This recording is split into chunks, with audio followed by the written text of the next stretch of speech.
소명받고 가는 이 땅에서 아무도 네 말을 안 들을 거라고 지난주 이사야 6장에서 말씀해 주셨는데, 아합 시대도 마찬가지라서 엘리야가 가장 힘든 전쟁을 선포합니다. 바로 오늘 갈멜산 대결입니다. 결국 이 땅에 공중권세 잡은 자들과의 전면전을 선포한 것입니다.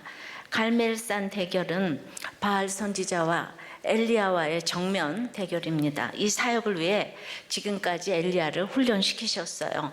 오늘은 오늘은 엘리야와 바알의 그 갈멜산 대결을 알아보겠습니다. 첫째로, 이 대결을 하려면은 괴롭게 하는 자라는 소리를 들어야 합니다. 항상 기독교 신앙이라는 것은 이 세상 원수 마귀와의 전투를 비유하는데요. 근데 그 시대가 어떤 시대였습니까? 바알 숭배가 국교화되어 있던 상황이었죠. 여호와 신앙이 거의 사라질 지경이 되었기에 전쟁도 치열해야 하는 시대였어요. 근데 엘리야는 이런 시대에 전국에 지명수배되어 있는 이런 상태라 생명을 내놓고 임하지 않으면 안 되었습니다. 그러려면 이미 목숨을 내어놓고 아합에게 간 것처럼, 그리고 3년 6개월 동안 같이 가뭄을 겪고 죽은 아들을 살려낸 이 사역을 한 것처럼, 우리도 가뭄을 겪으면서 그 현장에서 사람을 살려내는 사명을 감당할 때 더욱 큰 사명을 주시는데요. 그것이 바로 오늘 갈멜산 대결이 되겠고, 정말 큰 사명을 하나님이 주셨어요. 16절 7절에요. 오바댜가 가서 아합을 만나 그에게 말하되, 아합이 엘리야를 만나러 가다가 엘리야를 볼 때에 아합이 그에게 이르되, 이스라엘을 괴롭게 하는 자여 너냐? 이러는 거예요. 그러니까 오바댜가 어찌하여 엘리야가 있는 곳을 말해서 나를 죽임을 당하게 하시려고 합니까? 그랬잖아요. 지지난주에. 그러니까 엘리야의 내가 오늘날 아합에게 보이겠다. 너 너무 걱정 말라. 이 말 한마디 듣고 아합에게 말하러 간 것은 오바댜의 놀라운 변화죠. 그런데 오바댜의 신앙이라기보다는 그동안의 헌신을 보시고 하나님이 긍휼히 여기시고 순종하게 하셨다는 생각이 듭니다. 근데 오바댜가 걱정한 것처럼 엘리야가 아합 앞에 나타났을 때 아합은 대뜸 이스라엘을 괴롭게 하는 자여 그러고 엘리야를 부르는 거예요. 그러니까 아합은 3년 반 동안의 기근이 이것도 엘리야 탓이라고 생각을 하는 거예요. 굳게 믿고 있어요. 엘리야가 하나님의 말씀을 전했을 뿐인데 그냥 아합의 수준에서는 엘리야 때문에 당하는 고난이라고만 믿고 있는 거예요. 제가 늘 고난이 축복이에요, 이건 성경에 있는 말씀인데 완전히 고난이 축복이에요 있는 그 김양재표 무슨 말씀처럼 이렇게 생각을 하시는 것 같아요. 그래서 고난이 생기면은 제 이름을 떠오르는데 축복이 와서도 떠올리고 고난이 와서도 떠올리는데 그 마음은 다 각자 다른 것 같아요. 어쨌든 미워해도 제 이름이 떠오르는 것은 소망이 있는 것 같습니다.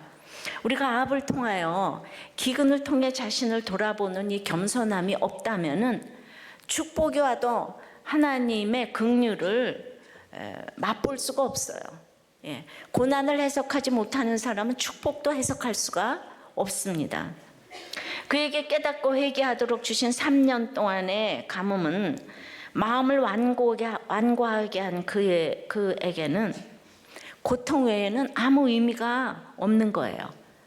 결국 한 사람의 회개하지 않는 마음으로 인하여 수많은 생명이 희생이 되었죠. 오늘 정말 이 갈멜의 대결이 나하고 무슨 상관이야? 이게 핵전쟁이야? 난 우리 집에서 일어나는 일이 갈멜의 대결이죠. 그죠? 갈멜산의 대결이죠. 자, 18절입니다. 그가 대답하되 내가 이스라엘을 괴롭게 한 것이 아니라 당신과 당신 아버지의 집이 괴롭게 하였으니 이는 여호와의 명령을 버렸고 당신들이 바알을 따랐음이라. 그러니까 엘리야 보고 괴롭게 하는 자라 그러니까 이에 반박해서 이스라엘을 괴롭게 한 자는 내가 아니라 아합 아버지의 집이며 이는 그들이 여호와의 명령을 어기고 바알을 쫓았기 때문이라고 정확히 이렇게 밝혔어요. 그러니까 아합에게 너의 이 기근의 모든 문제는 우린 다 지도자예요. 예수 믿으면은 이 공적인 사람들이고. 근데 이 지도자로서 대를 이어 세상을 사랑하고 돈과 번영을 쫓았기 때문에 이스라엘을 괴롭게 하는 것이다. 정확하게 말을 해줬는데, 즉 내 문제는 누구 때문이 아니라 내가 세상을 사랑했기 때문이라는 거예요. 삶의 결론이라는 거예요. 이렇게 얘기를 해주면 여러분들은 기분이 참 나쁘잖아요, 그죠? 이걸 아멘으로 받아들이기가 참 어려워요. 그러니까 불신 결혼을 막고자 해도 자녀도 엄마가 무슨 말을 할 수 있냐고 하고, 이혼을 막고자 해도 다 형편이 있는 거라고, 왜 다들 나를 괴롭게 하냐고 이러죠. 그리고 또 불신 결혼이나 이혼 후에 힘들어지면 당신이 이렇게 이 결혼을 축복하지 않아서 이렇게 됐다며 평생 원수가 되는 일이 비일비재하는 거예요. 미운 마음이 이렇게 들면 답이 없는 거예요. 그러니까 아합이 엘리야를 이렇게 미워하는 걸 보니까 올바른 복음을 전하면 이렇게 원수가 될 일이 많이 있는 거예요. 그러니까 이거를 인간적인 못하죠, 그죠? 근데 이제 정말 그걸 무릅쓰고 지금까지 제가 이제 해온 거죠. 각종 욕을 먹어가면서. 함석헌의 너 자신을 혁명하라 중에서 나는 하나님 제발 미운 마음으로 하지 않게 해주십사 기도하고 기도한다. 부끄러운 고백이다 라고 했는데요. 미워하지 않으려는 이 마음가짐은 사랑하기보다 더 실천하기 어려운 일이죠. 미워해도 가책을 느끼지 않고 미워해도 정당화되는 이 감정이 이 세상에서 가장 무서운 마음의 적인 거예요. 그러니까 아합처럼 나를 왜 괴롭히냐고, 너 우상 숭배해서 지금 기근이 올 거다 미리 다 얘기했는데 왜 그 말을 전해준 엘리야 보고 나를 왜 괴롭히냐고 적반하장인 생각을 하면 그냥 얼마나 아합의 그 주관적인 생각으로 엘리야를 지금 미워하는지 몰라요. 적용해 보세요. 여러분은 장차 받을 환난인 복음을 전함으로 기근이 왔을 때 아합처럼 전한 자를 괴롭히는 자입니까? 엘리야처럼 전하고 괴롭힘을 당하는 이런 사람입니까? 그러니까 내 속에 숨은 욕심과 죄를 인정하기 싫어서 탓하고 있는 그 사람이 나를 위해 가장 많이 기도하고 있는 사람은 아닐까요? 무슨 말인지 알죠?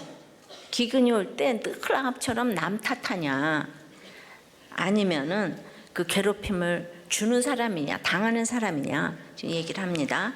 자, 갈멜산 대결은 두 번째는 850대 1의 대결이에요. 19절이에요. 그런즉 사람을 보내 온 이스라엘과 이세벨의 상에서 먹는 바알의 선지자 450명과 아세라의 선지자 400명을 갈멜산으로 모아 내게로 나오게 하소서. 바알도 여성을 무시하는지 이제 아세라는 이제 한 번만 언급이 되고 그 다음에는 이제 언급이 안 되는데 바알 속에 이 아세라가 다 포함이 된다는 거예요.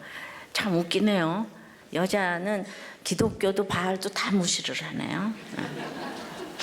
그 주제인 줄 알고 들으세요, 여자들은. 바알이 남성이라면 아세라는 여성인데 동성애도 남자들이 월등 많더니 이제는 여자도 만만치가 않아요. 이제 기다리고 있다가 이제는 대결을 해야 될 때가 온 거예요. 이렇게 가정에서 분연히 이야기할 때가 있습니다. 무조건 순종이 우상이 되어서는 안 됩니다. 제가 순종만 하다가 저도 내가 장로 집에 시집 갔는데 교회 못 나가게 하면 나도 이혼이다 그러고 남편한테 이제 거듭나서 딱 선포를 했더니만 이 남편이 내가 처음으로 세게 나가니까 성경책에다 교회를 나가겠음 10월 며칠 이름을 딱 썼어요. 사인을 했어요. 결혼할 때 받은 성경인데 근데 그 성경이 어디로 갔는지 없어요. 이사 갈 때 이상하네요, 그죠? 5년 동안 너무 맹종만 하다가 내가 이제 거듭나고 나서 보니까 내가 구원 때문에 순종하는 것이 아니라는 것을 깨닫고 이 목적을 분명히 해야 되겠다고 이렇게 단호하게 나가니까 도리어 주춤하면서 교회를 나가게 해주었죠. 물론 영육 간의 전쟁은 계속되었지만은 이렇게 가끔 순종 자체가 우상이 되어서는 안 될 때가 있기 때문에 이제 그렇게 이제 목적을 분명히 해야 될 때가 있어요. 유교에서는 이런 것을 모르기 때문에 무조건 참다가 다들 화병 나고 바람 나고 이제 그러는 거죠. 인간에게는 선한 것이 없습니다. 중요한 때마다 내 전쟁의 목표가 하나님인 것을 선포하고 치고 빠지고 해야 되는 거예요. 한 번씩 선포를 딱 하고 그 다음에 또 딱 죽어지고 이런 걸 해야 돼요.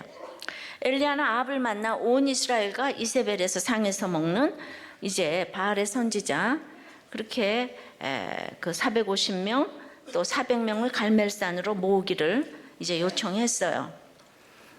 그런데 백성들만 힘들지 그 아합의 그러니까 이세벨의 후원을 받는 이 선지자 850명은 그냥 고난을 모르고 물질적 풍요함을 누렸을 거예요.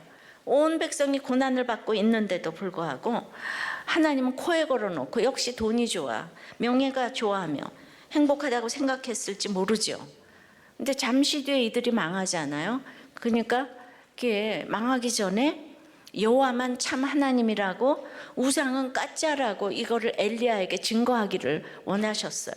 그러니까 우리의 인생의 소명이 여호와만 진짜라고 세상은 가짜라고 그 얘기를 해야 되는 거예요. 근데 아직 망하지 않은 세상에서 망한다고 하니까 욕먹을 일이죠. 안 그래요? 지금 부부간에도 망하지 않았는데 망한 거다. 왜냐하면 이 땅은 영원히 망할 거니까. 그 잠시 전에 얘기를 해야 되는데 그 얘기를 하는 게 보통 어려운 일이 아니에요. 제가 괜히 눈물을 흘리는 게 아니라고요. 너무 말들을 안 듣기 때문에. 근데 그 싸움은 850대 1에 매우 외로운 싸움이라고요. 그러니까 세상에 우상이 850까지나 되는 거예요. 그러니까 우상이 없는 사람이 어디 있겠습니까? 그래서 인생이 죄인이에요. 모두 아비마귀에게서 난 자라는 말이 맞습니다. 믿음의 분량은 거짓을 말하지 않는 데 있어요. 근데 이 세상은 거짓의 세상이니까 살으려면 다 거짓으로 상황을 피해가죠. 그러니까 거짓을 얼마나 거짓같이 않게 하는가가 성공의 포인트라고 해도 과언이 아니에요. 거짓을 거짓 같지 않게. 우리의 모든 지식은 이걸 향해서 나가는 것 같아요. 근데 믿고 나서도 믿음을 위해서 선의의 거짓이라고 하면서 여전히 거짓을 합니다. 우리 분별이 참 안 됩니다. 선의의 거짓보다는 하나님 앞에 섰는가 이게 중요한데 믿음의 분량대로 하나님의 뜻을 아는 만큼 거짓을 말합니다. 그러나 한 성령이라서 택자들의 거짓말은요, 그 연약함으로 느껴지는 게 있잖아요. 그래서 우리는 택자라도 거짓말을 해요. 근데 늘 잘못했다는 걸 알아요. 그래서 이제 진리의 성령님이 도와주시기 때문에 건강한 교회라면 말씀이 공동체에 점점 자리를 잡습니다. 진리가 자리 잡는 만큼만 거짓이 없어집니다. 그러면 날마다 안 변하는 것 같아도 말씀이 들어가면 거짓의 사람과 거짓의 공동체를 보면 딱 알게 되어 있어요. 그러니까 알게 되니까 우리가 이제 괴로운 거예요. 예를 들어서 불신결은 왜 힘든가 하면 처음에는 믿음의 분량만큼 힘들지가 않아요. 겉으로 보기에는 똑같아 보이잖아요. 근데 결혼을 하고 시키지만 시간이 갈수록 시작점이 다르니까 점점 그리스도와 벨리알이 공존하지 못하니까 힘이 들기 시작한 거예요. 그러니까 하나님의 이름을 빙자해서 이단들이 하는 일은 온통 거짓말이에요. 왜냐하면 신자를 빼가야 되니까. 끊임없이 속이고 속여서 빼갑니다.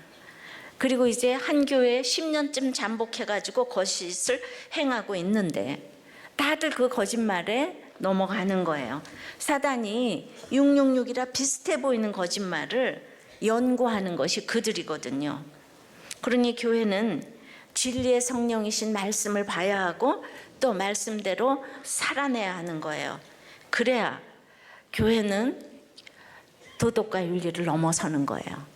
도덕과 윤리를 넘어서는 거예요. 따라갈 정도가 아니고 넘어서야 되니까 당연히 도덕과 윤리를, 그거는 기본인 거예요. 기본. 근데 그 도덕과 윤리도 요즘 안 되고 있는 거잖아요. 그죠?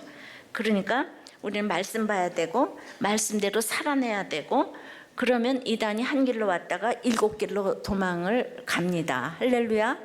예. 적용해 보세요. 여러분의 우상은 몇 명입니까? 850명의 우상이 달겨드는데 이 대결을 선포할 마음이 있습니까? 세 번째는 갈멜산 대결에서는 머뭇거려서는 안 되는 거예요. 20절입니다. 아합이 이에 이스라엘의 모든 자손에게로 사람을 보내 선지자들을 갈멜산으로 모으니라. 엘리야가 모든 백성에게 가까이 나아가 이르되 너희가 어느 때까지 둘 사이에서 머뭇머뭇하려느냐. 여호와가 만일 하나님이면 그를 따르고 바알이 만일 하나님이면 그를 따를지니라 하니 백성이 말 한마디도 대답하지 아니하는지라. 그러니까 문자적으로 해석하면 언제까지 둘 사이에서 머뭇머뭇하려느냐. 그러니까 하나님과 바알 사이에서. 그러니까 요건 원어는 두 바위 틈 혹은 두 개의 나뭇가지 위에서 쩔뚝거리고 있느냐 이 얘기예요. 머뭇거리고 있느냐가 쩔뚝거리고 있느냐. 그러니까 이제 쩔뚝거리다는 뒤에 26절에도 또 나오는데, 그 파사흐 동사는 바알이 선지자들이 단 위에서 춤추는 뛰놀더라로 번역이 됐거든요. 그러니까 머뭇거리다와 뛰놀더라가 원어는 같은 단어라고요. 근데 그 의미는 쩔뚝거리다는 뜻이에요. 그러니까 이 두 나뭇가지 사이에서, 하나님과 바알 사이에서 가만히 머뭇거리고 있는 것 같아도 우리는 머뭇거리든지 뛰놀든지 모두 쩔뚝거린다는 거예요. 다 위태하다는 얘기인 거죠. 즉 그들이 지금 이제 여호와 하나님의 선지자들을 죽이려고 혈안이 돼 있는데, 이스라엘의 왕인 아합이 전국적인 기근의 고난을 당하면서 지금 구원자가 앞에 있는데 구원자인 엘리야를 따라야지 대결할 때입니까?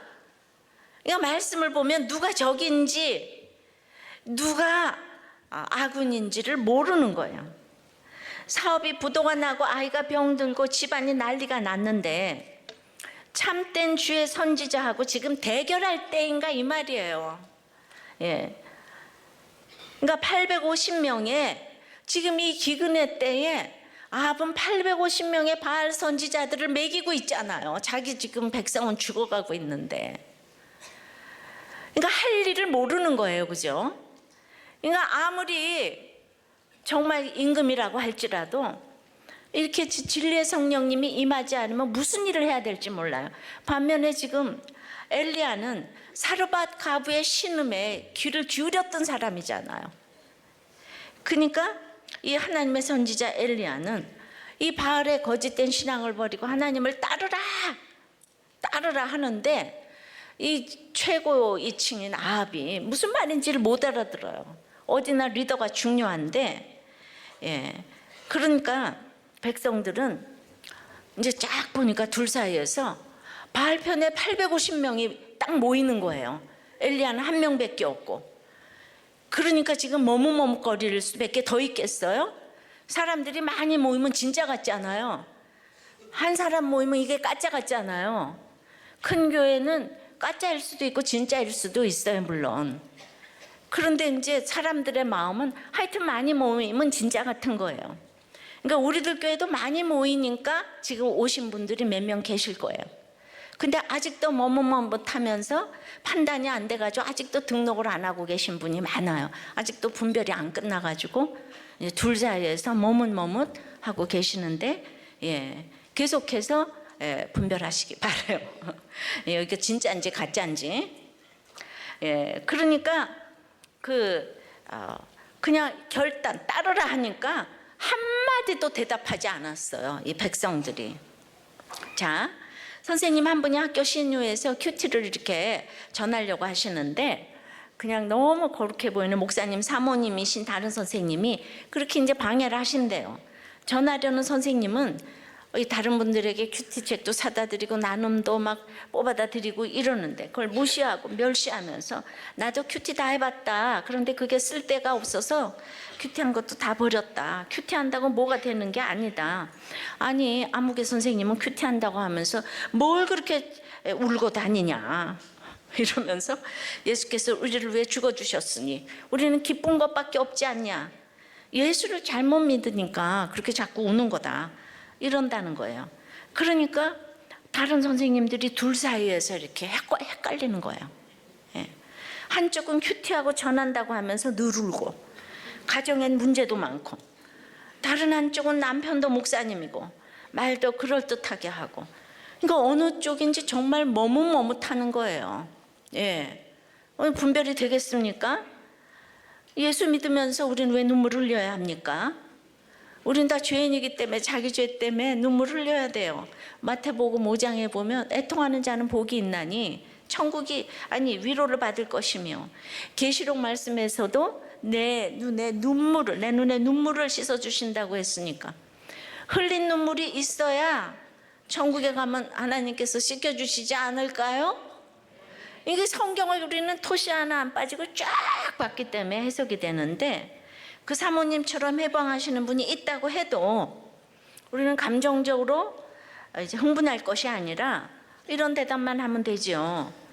목사님 사모님인데 어떻게 저러나 하는 이 생각부터가 너무나 미성숙한 생각이에요.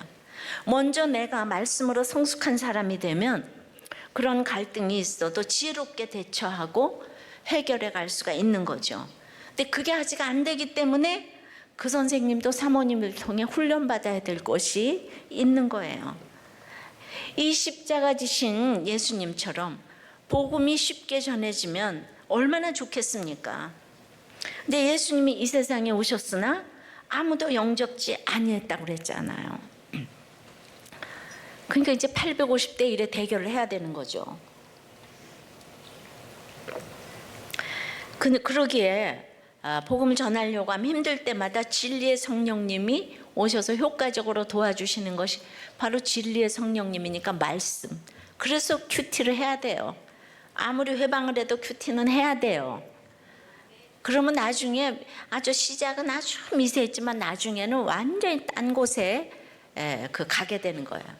미사일이 완전히 딴 곳에 떨어지게 되는 거예요. 22절에 엘리야가 백성에게 이르되 여호와의 선지자는 나만 홀로 남았으나 바알의 선지자는 400명이로다 이제 이러는 거예요. 그러니까 이제 엘리야도 이제 힘들어요. 아까 이제 아세라 선지자 나왔지만 이때부터 아세라 선지자는 이제 빼고 말합니다. 엘리야가 홀로 이제 남았으나라고 말하는 것은 19장 18절에 보면 바알에게 무릎 꿇지 않은 7,000명이 아직 남아있으니까 한 명도 없다는 건 아니고 지금 현재 싸우는 사람은 자기밖에 없다. 근데 여기서는 더 나가서 갈멜살에 모인 북이스라엘 백성들마저도 엘리야의 편이 하나도 없다. 지금 이런 얘기를 합니다. 실제로 하나님과 바알 중에 택하라 그러니까 한마디도 대답하지 않았잖아요. 내 편이 없는 거야 엘리야가. 그러니까 얼마나 이렇게 이제 배반감을 이렇게 느꼈겠습니까? 백성들은요 무엇이 진리인 줄 알면서도 자기 삶이 걸린 고백이기 때문에 대답을 못해요. 전하는 말씀을 들으면서 은혜를 받는다고 하다가도 자식이나 남편, 집안의 유익이 걸린 문제가 생기면 언제든지 이렇게 대답을 한마디도 안 하는 이렇게 말씀을 외면할 수가 있어요. 그래서 23절 4절에 그런즉 송아지 둘을 우리에게 가져오게 하고 그들은 송아지 한 마리를 택하여 각을 떠서 나무에 놓고 불은 붙이지 말며 나도 송아지 한 마리를 잡아 나무에 놓고 불은 붙이지 않고 너희는 너희 신의 이름을 부르라. 나는 여호와의 이름을 부르리니 이에 불로 응답하는 신 그가 하나님이니라. 백성이 대답하되 그 말이 옳도다 하는 거예요. 자, 이 얘기는 뭔가 하면 엘리야는 바알의 선지자들에게 이 두 송아지 가운데 좋은 것을 네가 먼저 선택해라. 이후에 그게 공평치 않았던 재물이었다 그러면서 결과가 나와도 뒤집을 것을 미연에 방지하기 위해서 네가 좋은 송아지를 골라라. 근데 이제 그러면서 여호와의 이름을 부를 때 불러응답하는 신이 하나님이다 그랬을 때 백성들이 다 옳도다 했잖아요. 그런데 백성들은 옳다고는 했지만은 지금 여호와와 바알 사이에서 바알로 다 마음이 기울어졌기 때문에 이거는 이제 엘리야하고 겨루자는 거예요. 지금 반대편에 서가지고 그 얘기를 듣는 게 옳도다가 아니고 지금 바알 편에 섰어요, 백성들이. 근데 말은 그 말이 옳도다 했어요. 이걸 좀 잘 생각해 보세요. 큐티를 하면서 두 송아지가 좋고 나쁘고는 백성들의 삶에 직접적인 연관이 없어요. 자, 적용해 보세요.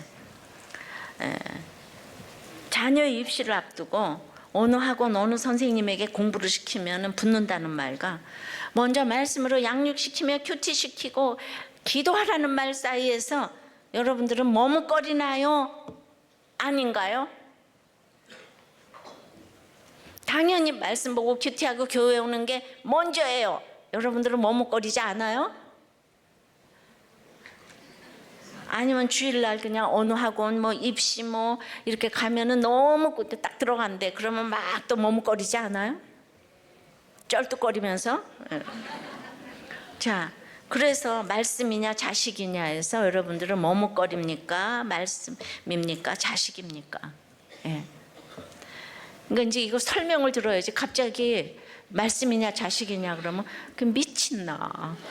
어떻게 이게 비교할 거리가 되나 이렇게 이제 되는 거죠. 그런 얘기가 아니죠. 나와 아이들의 목장 참석과 또 양육의 부르심에 한마디도 대답하지 못하고 있지는 않습니까? 예. 자, 갈멜산 대결 네 번째는 불러도 대답할 수 없는 바알과의 대결인 거예요. 예. 이건 이기는 싸움인 거죠. 25절부터입니다. 엘리야가 바알의 선지자들에게 이르되 너희는 많으니 먼저 송아지 한 마리를 택하여 잡고 너희 신의 이름을 부르라. 그러나 불을 붙이지 말라. 그들이 받은 송아지를 가져다가 잡고 아침부터 낮까지 바알의 이름을 불러 이르되 바알이여 우리에게 응답하소서 하나 아무 소리도 없고 아무 응답하는 자도 없으므로 그들이 그 싸움 제단 주위에서 뛰놀더라. 엘리야의 이 제안은 그들이 보기에는 절대적으로 좋은 송아지 골라가지고 이길 것 같지만은 바알 선지자들에게 절대적으로 불리한 거예요. 왜냐하면 바알은 참신이 아니잖아요. 그래서 정말 믿음이 있는 사람들은 놀라지 않는 거예요. 예. 하나님 자체가 상급이니까. 그러나 엘리야가 구체적인 방법으로 제안을 했고 너희가 먼저 택하라고 자신 있게 제안을 하니까 또 수적으로도 월등한 이제 그들이 이게 거절하기가 어려운 거잖아요. 그리고 뛰놀더라는 아까도 말했죠. 문자적으로 머뭇거리다와 같은. 그래서 이제 쩔뚝거린다는 단어라고 했는데 이제 아무리 이름을 불러도 바알이 응답이 없자 이 바알 선지자들이 이제 뛰놀았어요. 굉장히 광란의 춤을 이제 추기 시작한 거죠. 그러니까 그걸 본 이스라엘 백성들은 또 이제 바알 선지자들이 지도자잖아요. 지도자니까 이제 그걸 따라가는 거예요. 그러니까 그 하는 대로 광란의 춤을 같이 추면서 이제 같이 이제 쩔뚝거리는 거를 지금 이제 여기서 이렇게 효과적으로 이렇게 보여주었어요. 아침부터 낮까지 어떤 이름을 부르고 있습니까? 그냥 맨날 여러분들은 말이 씨가 된다고 이게 여러분들의 주제가요. 이 기복적인 언어를 주문처럼 입에 담으며 돈 하면 돈이 응답한다. 이러면서 돈을 부르짖어. 합격 하면 이제 합격이 온다. 이러면서 막 고대하고 눈물을 흘리며 소리 지르며 뛰놀면서 결국 쩔뚝거리는 길을 가고 있진 않습니까?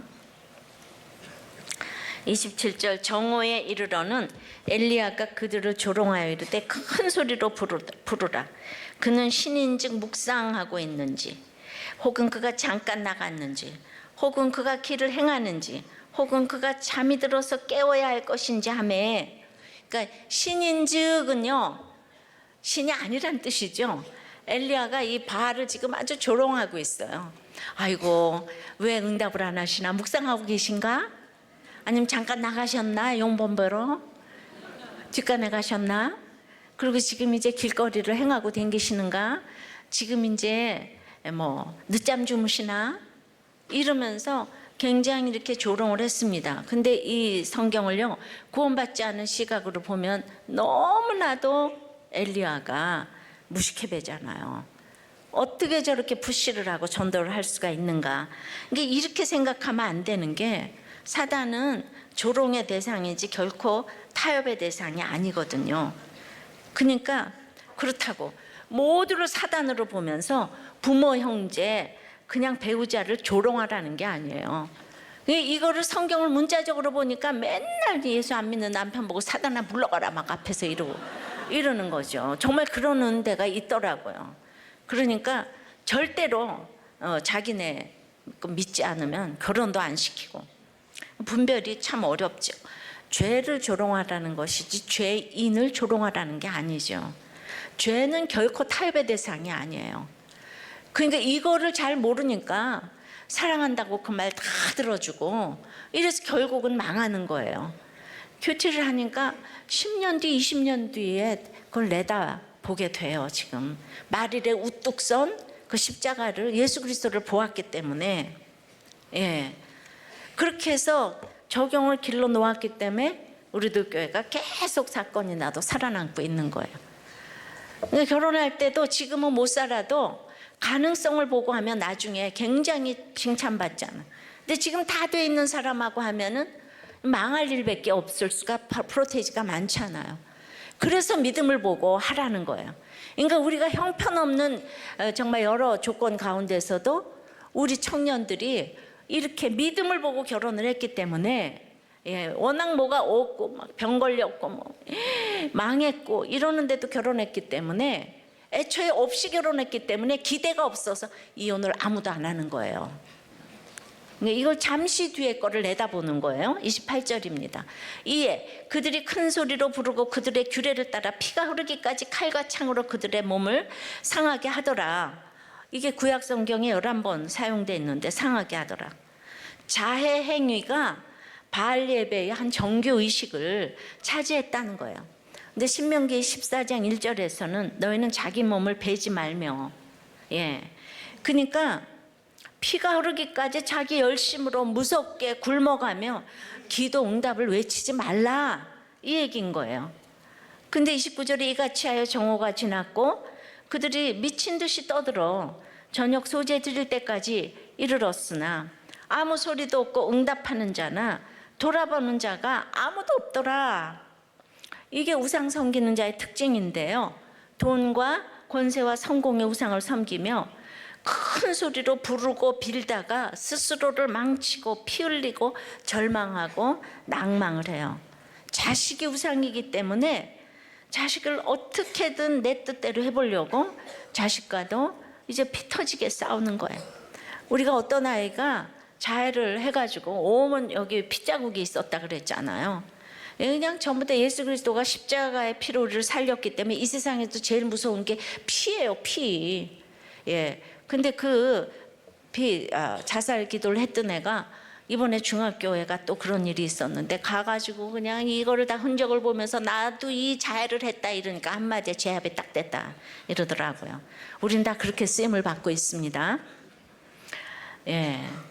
그러니까 이제 아까 말했던 그 가족의 아내 집사님은 이제 아들이 그렇게도 돈 사고를 쳐도 눈물을 흘리고 용서를 구하면 아들을 용서해야 된다며, 엄마가 끝까지 믿어주면 아들은 돌아온다는 그 믿음으로 꽉 차 있어가지고 그냥 10년 동안 어떤 말도 안 들었다는 거예요. 이 평촌 목장 어떤 말도 안 듣고, 그럴 때마다 마음속으로 당신들의 아들이면 범죄에 노출되도록 하겠냐며, 용돈을 넉넉히 주면 사채는 안 쓸 거라면서 아들이 중독으로 깊이 들어가는 것을 믿지 않고, 아들이 난 다시는 안 그럴 거야, 이 아들의 입에서 나오는 말만 믿고 싶어 했다는 거예요. 그 남편과 공동체에 이 스스로를 속였다는 거예요. 오직 아들의 회복에만 목을 메고 주님께 울부짖었대요. 그래서 그냥 주님의 권면을 애써 듣고 싶어하지 않는 불순종의 죄를 지었는데, 이분만 그런 게 아니라 그냥 돈이 있는 부모들은 예외 없이 다 자식이 중독에 걸려 도박을 하고 경마를 하고 뭐 다 갚아주더라고요. 그냥 없어질 때까지 갚아주고 다 같이 망하더라고요. 예. 그러니까 응답하지도 않고 할 수도 없는 것이 이 세상의 우상입니다. 그래서 얼마나 열심히 새벽 기도에, 철야 기도에 잠도 안 자고 그냥 금식까지 하면서 막 그냥 땀방울이 핏방울이 되도록 자식의 입시와 성공을 위해서 불고 울고 이제 빌고 부르짖는 사람이 얼마나 많은지 몰라요. 그러니까 아들 이 돈 갚아주느라고 그렇게 그 갚아주면 안 되는데, 갚아주지 말라고 그렇게 처방을 하는데도 돈 갚아주느라고 얼마나 남편이 돈을 잘 버는데 그것 때문에 알바를 하는 거야, 알바. 그러면서 맨날 살려달라 구원해달라 기도하면서 맨날 기도할 때마다 내놓으라고 하나님께 기도하는 게 특징이에요. 살려달라 구원해달라 내 돈 달라. 예. 복은요 믿음의 길에서 하나님의 영광을 나타내는 수단일 뿐이지 절대 목적이 되어서는 안 되는 거예요. 근데 바알 선지자들처럼 복 자체가 목적이 되기 때문에 피 흘리기까지 몸을 상하게 하면서 자신을 망치고 자녀를 망치고 가정을 이제 망치는 거예요. 그러니까 당연히 참신이 아니니까 내가 돈신을 섬기고 자녀신을 섬기고 그러면서 그렇게 울부짖었는데 어떻게 응답하실 수가 있겠어요? 신이 아닌 것에 지금 우상에게 절하는데, 자녀 우상, 돈 우상, 이런 이 세상에 이 모든 보이는 우상을 섬기는 건데, 적용해 보세요. 내 시간과 물질과 정열을 다 바쳐서라도 반드시 얻기를 원하는 복은 뭐예요? 자녀의 복이에요? 물질의 복이에요? 그 복이 하나님의 영광을 나타내기 위한 내 인생 최대의 목적입니까? 수단입니까? 내가 이렇게 열심히 예배 나오는 이것이 하나님 자체가 상급이에요? 아니면 수단이에요? 하나님께 빌어서 자녀 잘 되고 돈 벌고 이게 여러분들의 정말 이렇게 목적입니까? 그럼 하나님이 수단이 되겠죠?